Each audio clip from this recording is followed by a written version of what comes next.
In this video, I'm going to demonstrate how to replace the Downstream O2 sensor in this 2019 Ford Escape 1.5 liter Ecoboost. If you find this helpful, please subscribe to the channel. There are two different stages to this repair. The first stage is to work from the top and remove the battery and battery tray, etc., to gain access to the O2 sensor plug and unplug it. Before you start stage one and remove the battery, chock the wheels, put the vehicle in neutral with the parking brake off. Don't put it up on jack stands yet, as that will make it difficult to work under the hood. The second stage will be to go underneath the car and remove the O2 sensor itself. We have to start by removing this cowl to gain access to the battery. To remove the cowl, we'll have to remove both windshield wipers, remove this cover, and then remove the nut with a 14mm socket. With that removed, the wiper should pull free. Now remove these 8 clips all the way across the engine bay.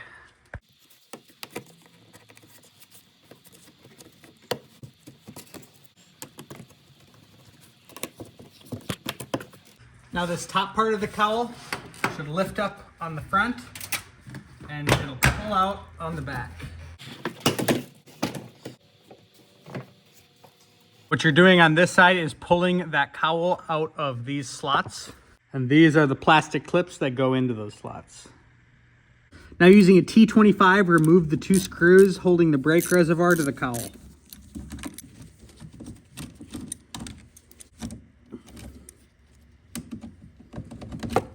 The brake reservoir just needs to sit down out of the way. Now on the driver's side, we'll remove these 2 10mm bolts holding the cowl in.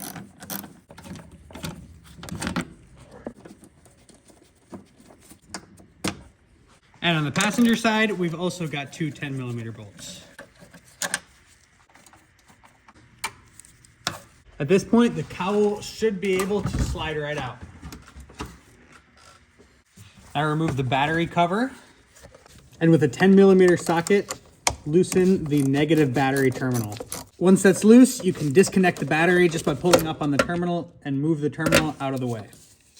Now you can disconnect the positive battery terminal and move that out of the way as well. There are 2 10mm nuts on these studs holding the battery strap on. Remove those using a deep socket 10mm socket.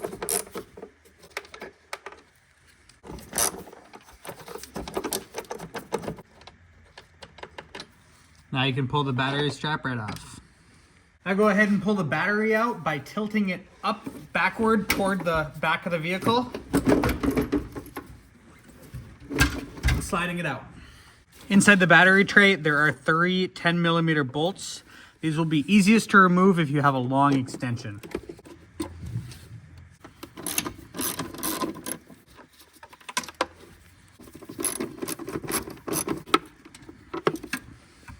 Now this front part of the battery box is going to stay in the vehicle, just the back part will come off.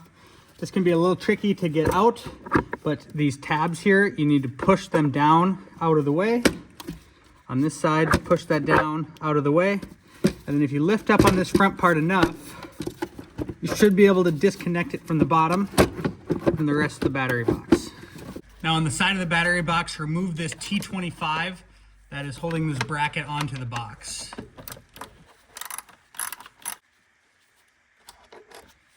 Now beside the T25 we just removed, there's a plastic clip here that needs to be pried out. You may lose that like I just did, so it's not a bad idea to have more on hand. Now you should be able to jimmy the battery box out the same way you did the battery by lifting on the front, kind of twisting it up. We're going to remove this air hose going from the air box. Start with this hose clamp right here, then remove this small line.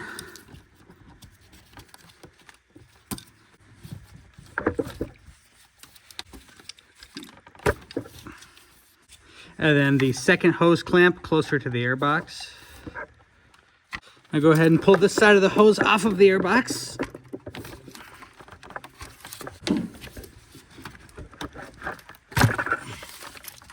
And the entire hose will come out. Now it's time to start stage 2, so go ahead and lift the vehicle up onto jack stands.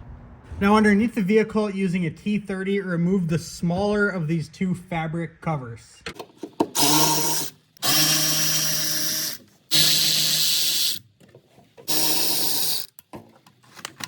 Now with these plastic shields that run most of the way down the vehicle, you just have to remove the forwardmost clip on either side.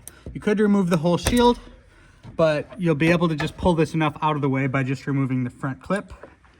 That was the passenger side, and this is the driver's side.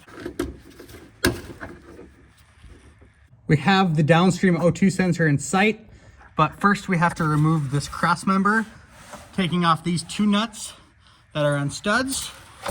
And then over on the driver's side, 2 bolts. And on the passenger side, 2 more bolts.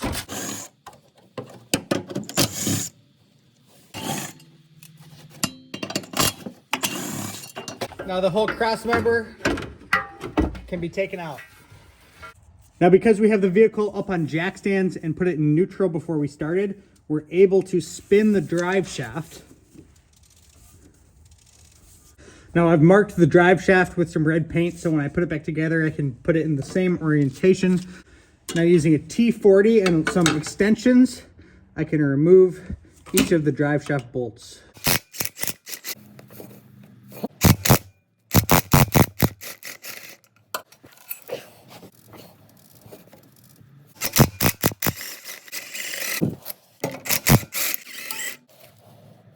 Now moving to the back of the car, you'll have to do the same thing to remove the rear portion of the drive shaft. Now in the center of the drive shaft, you have this carrier bearing. There are 2 10mm bolts holding that on. I removed the 4 10mm bolts holding this drive shaft carrier bearing bracket in.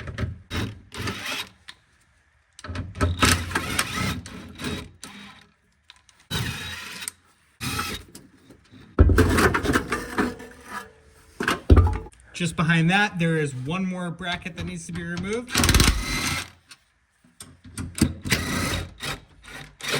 Also 4 10mm bolts.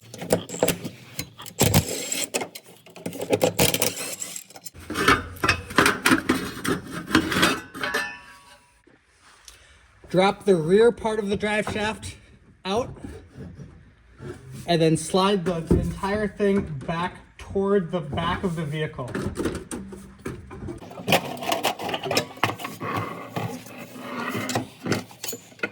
The wire on the rear O2 sensor goes into this little metal clip. Reach up and take the wire out of that clip. From the top of the engine bay, there are 2 O2 sensor wires. The white one is the upstream. The black one is the downstream O2 sensor, which goes into this black connector.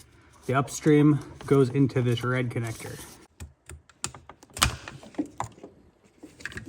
Now the 2 O2 sensor wires are held in by this round plastic clip. I'm going to use a pick tool to pry that open.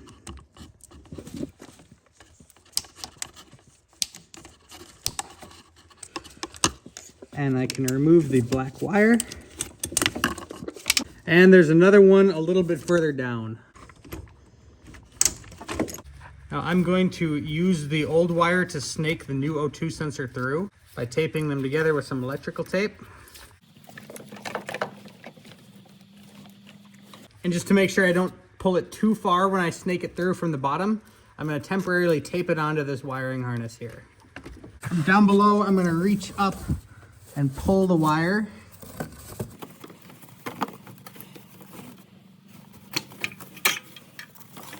And there we go. I have my new O2 sensor down in the position it needs to be in. Now using an oxygen sensor socket like this, I'll remove the oxygen sensor. Once they break loose, usually they will come out relatively easy.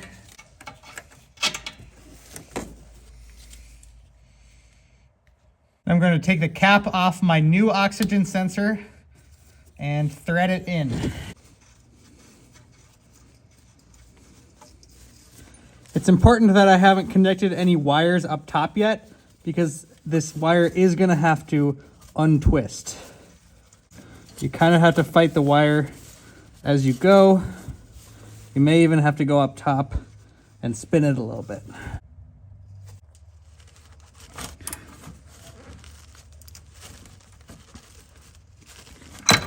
From up top, I'll remove the temporary tape I had put holding this in and just kind of untwist it, make sure there's no tension on it. Now I can clip the wires back into these clips and plug the new oxygen sensor back into the connector. Now the first part in putting things back together is with the drive shaft. Get the drive shaft back into place and line up the rear portion of it to the rear differential.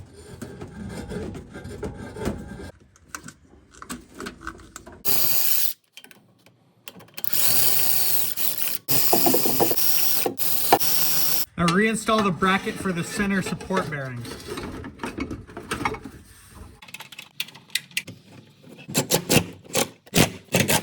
Now reinstall this cross member bracket if you're confused on which way it goes in. If you notice these holes, this one is slotted in the middle and this middle one is not slotted. The slotted one goes on the driver's side of the vehicle.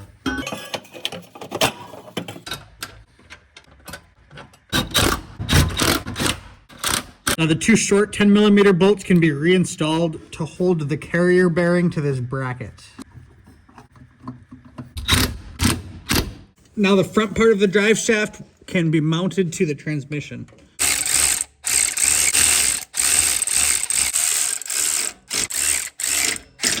Now torque all the drive shaft bolts to 35 Newton meters. Now you can replace this cross member, orient it on the two studs and throw the nuts on. And on each side, start the two bolts by hand.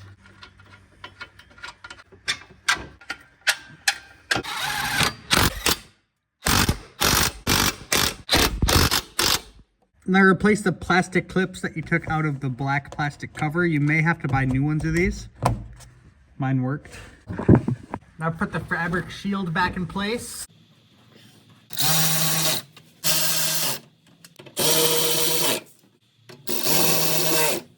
Now with the car off jack stands back down on the ground, it'll be a lot easier to work in the engine bay.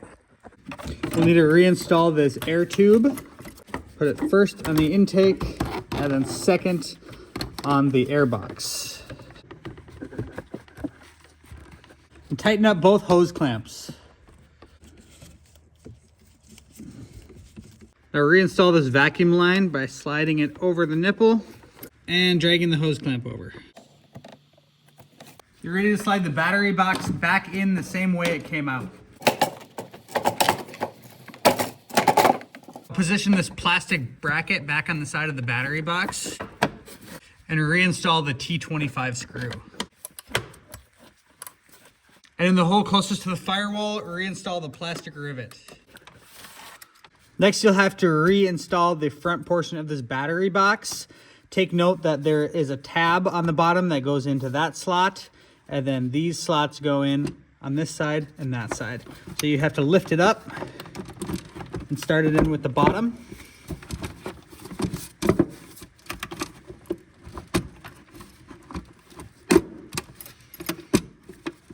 Just like that. All three of the 10mm bolts holding on the battery box in can now be reinstalled. Now you can slide the battery in, tipping the side with the negative terminal down toward the firewall. Just twisting it in like that. Throw the battery strap on and the two 10mm nuts.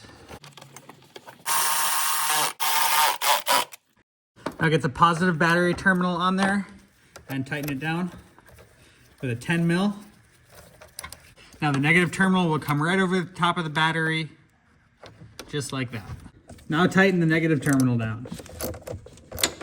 Now you can reinstall the battery cover, which just clips on. Make sure that you've got the brake fluid reservoir out, and you can go ahead and put the cowl back on. Put the lower portion of the cowl into place, and you get the two 10s on either side. Now the upper portion of the cowl can go on. Make sure to line up these clips with the slots. press on all of these clips. So to reinstall the windshield wipers, turn the ignition on, but make sure that the wipers are not on. Slide the arm over like this, and you'll notice these two marks on the windshield. The driver's side arm needs to go between these marks, and the passenger side arm needs to go between these marks. So by having the ignition on, when you adjust it, it won't let you actually spin the motor. So adjust the arm right on the marks, then install the 15mm nut. Hold the arm steady with one hand and tighten down the nut with the other. And then reinstall the cap. And repeat the process for the other side. Then inside the vehicle, cycle the wipers to make sure you have them aligned. Now lastly, we'll use our T25 screws to reconnect the brake fluid reservoir. Now if you have the engine cover, you would put that on now. This vehicle did not have one when it came to me. But you're all set. Those are the by-the-book steps to replace the Downstream O2 sensor in this Ford Escape. I do want to add that you may be able to complete this job without removing the battery and the battery box. You would have to remove the cowl and this air hose, but I think if you leave the battery box in there, you would have enough space to get in there and unclip the wire. It would be a little more tight. This is how the official service manual says to do it, but it's definitely possible you could take a little bit of a shortcut and leave the battery in. Thank you so much for watching. I hope this was helpful for your project. If it was, please consider subscribing to the channel, comment below with any questions, and before you head out, don't forget to like the video.